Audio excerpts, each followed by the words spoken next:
Like and subscribe for more educational content.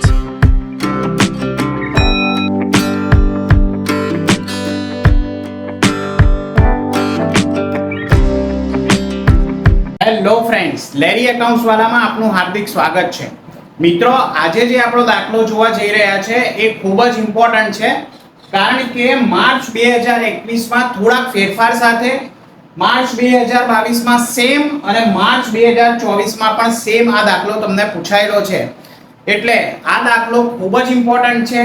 આની વિગતોને ધ્યાનથી સમજીને આપણે લખીશું, જેથી કરીને આપણા જે કંપનીના વાર્ષિક હિસાબ નામનું ચેપ્ટર છે એમાં પૂરા 11 માંથી 11 માર્ક્સ આવી જ જાય. તો મિત્રો, ચલો દાખલાની આપણે શરૂઆત કરીએ.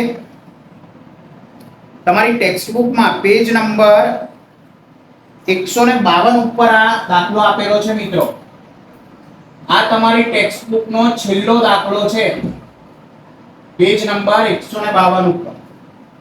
મિત્રો, દાખલાનું નામ છે પાર્થ લિમિટેડ. તો આપણે વિગત લખી દઈશું કે પાર્થ લિમિટેડનું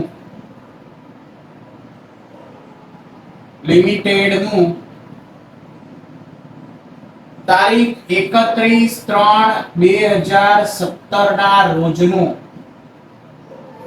ના વર્ષનું નફા નુકસાનનું પત્રક. એવી જ રીતે પાર્થ લિમિટેડનું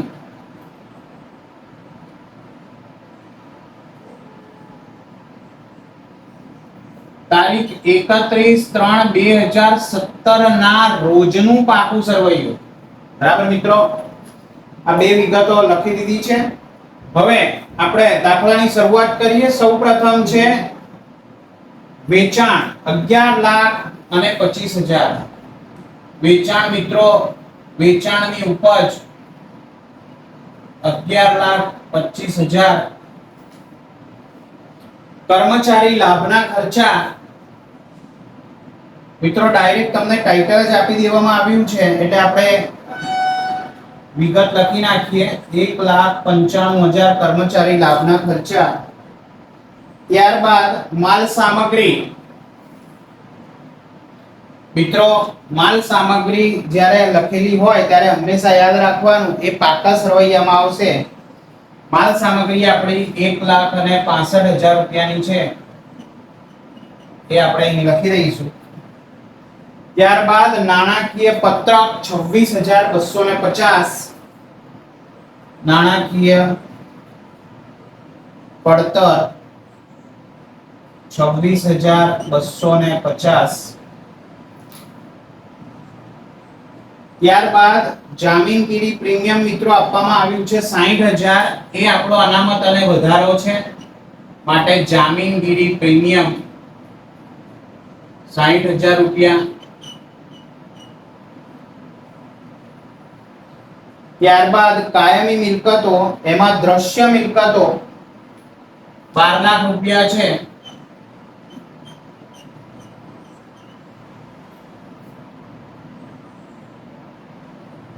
ત્યારબાદ વેપારી દેવા ₹90,000.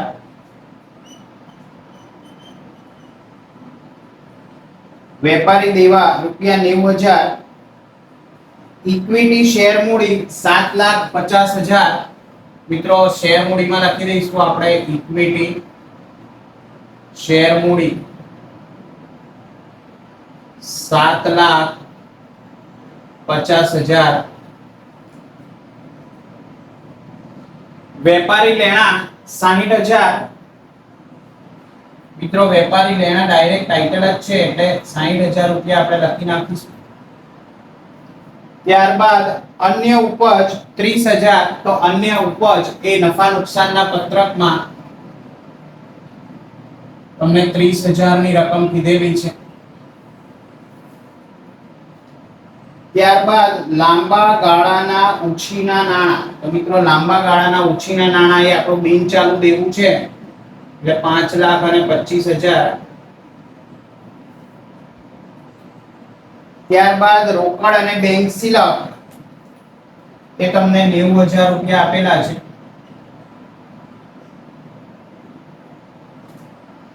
ત્યારબાદ ઘસારો 33,750.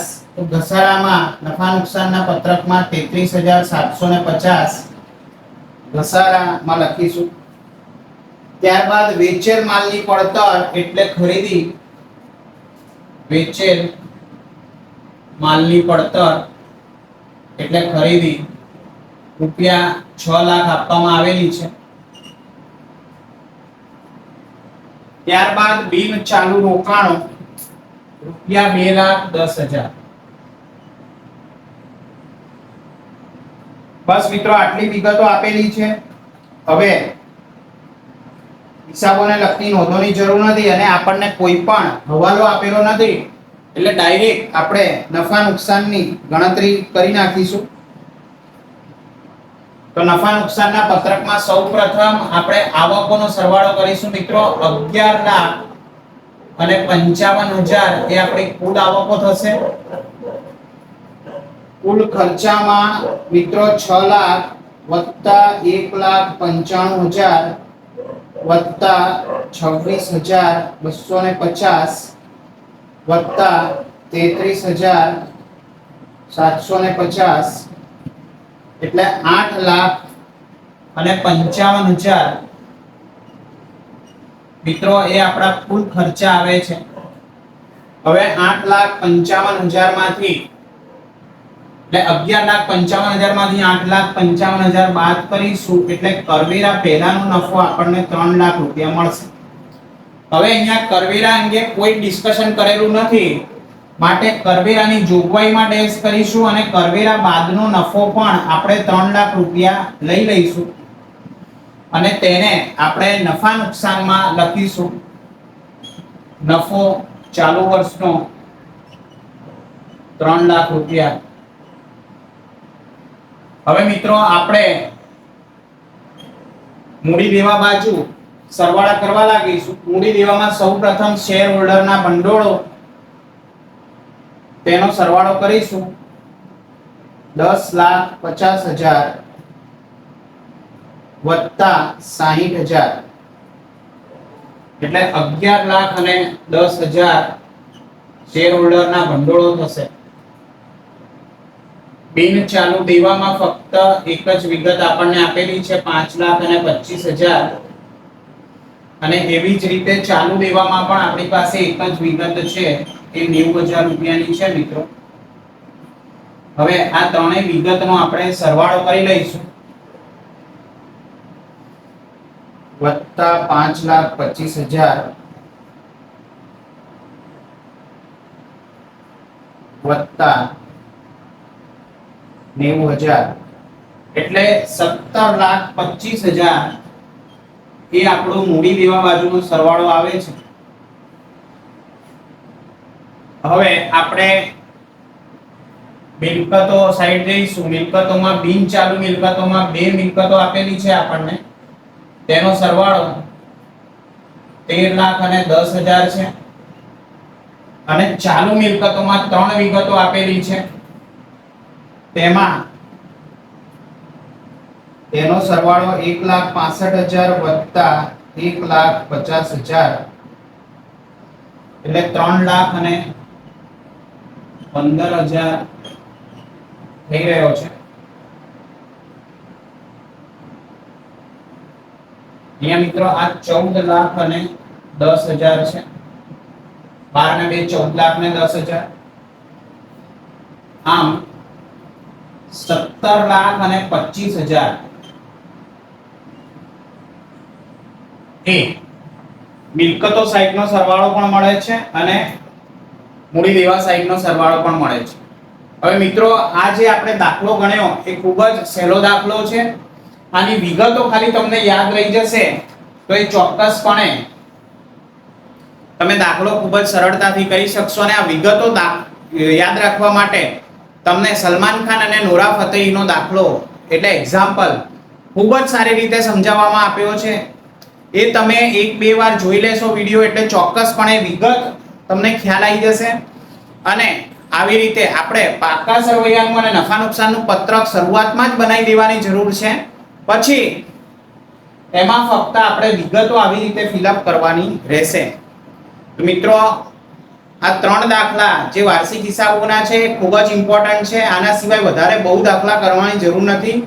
આટલા જ દાખલાઓમાંથી આટલી જ વિગતોમાંથી તમને પૂછવામાં આવશે, એટલે ચિંતા કરવાની જરૂર નથી.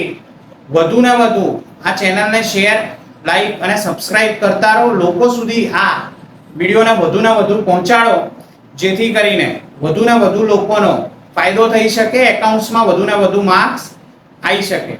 થેન્ક યુ વેરી મચ વિદ્યાર્થી મિત્રો, આપ લોકોનો ખૂબ ખૂબ આભાર.